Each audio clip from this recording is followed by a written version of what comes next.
Hello, everybody. Let me remind you a little bit about what we talked about yesterday when we were Zooming about the Bill of Rights. And then we'll talk a little bit today about how you are going to complete your test on this section of study that we've been working on for the last couple of weeks or so.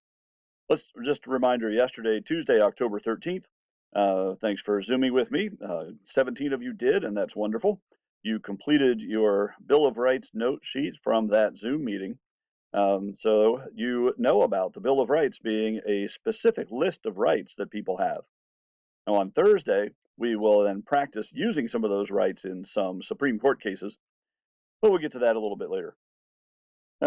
You were to also watch a video about the Bill of Rights on Edpuzzle, and so then you did your Bill of Rights note sheet based on the Zoom meeting, so that was really good.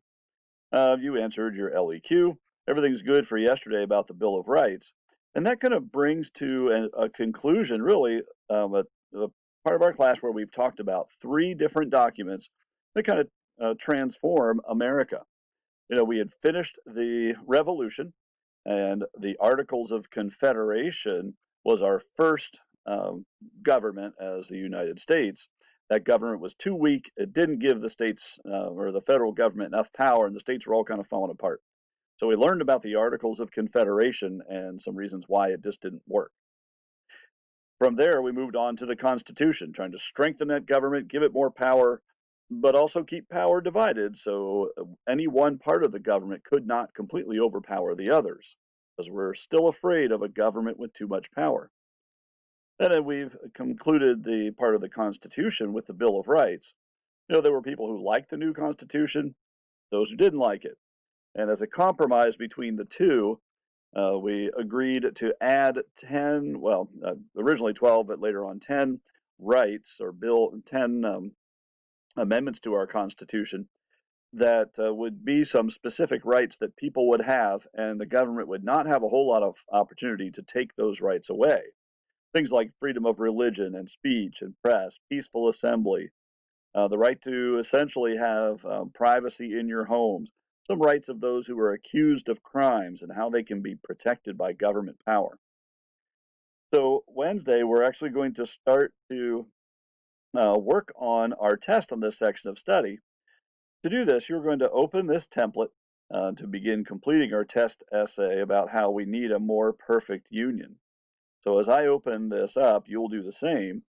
You'll see your test, and it says more perfect union. That's part of the preamble to our Constitution.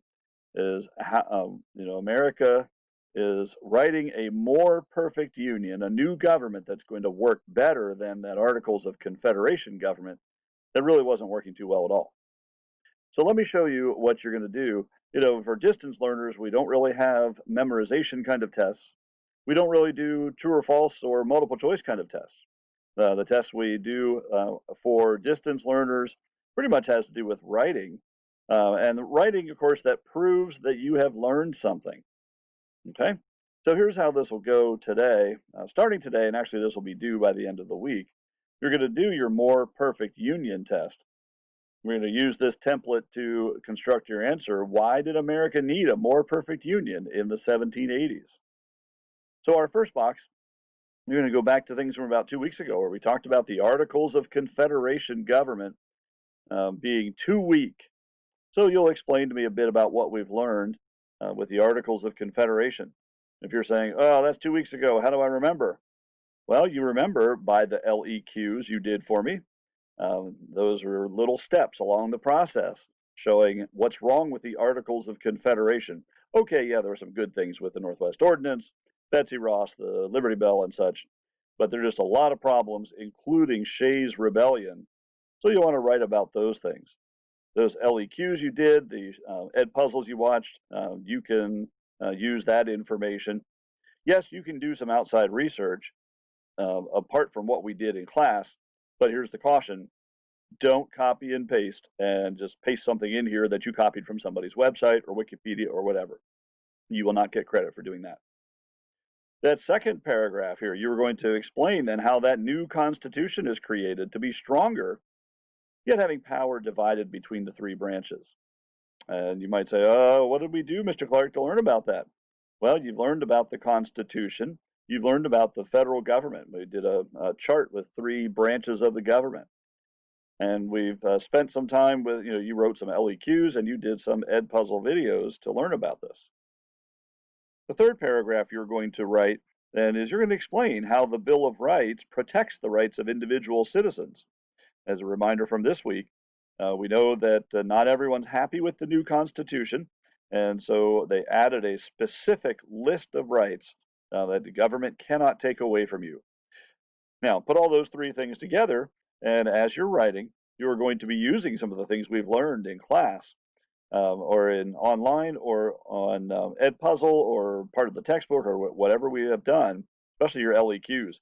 In a way, you're kind of stringing those LEQs together into a essay covering those three paragraphs. Friendly reminder, don't copy and paste. That is exceedingly obvious when people do that. It's not like it's a big surprise. Okay, so that's some direction about how you do your more perfect union test. You know, your LEQs, the way you participate in the Zooms, the way you write activities like this, the way you complete your Ed puzzle. All those contribute to your grade for this marking period. You want to make sure you keep doing those things and doing a really good job with them. If you have questions, you're welcome to email me. I'll be happy to help you out, maybe even set up a Zoom kind of thing that we can talk about how you're doing this. All right, very good. We'll talk to you later.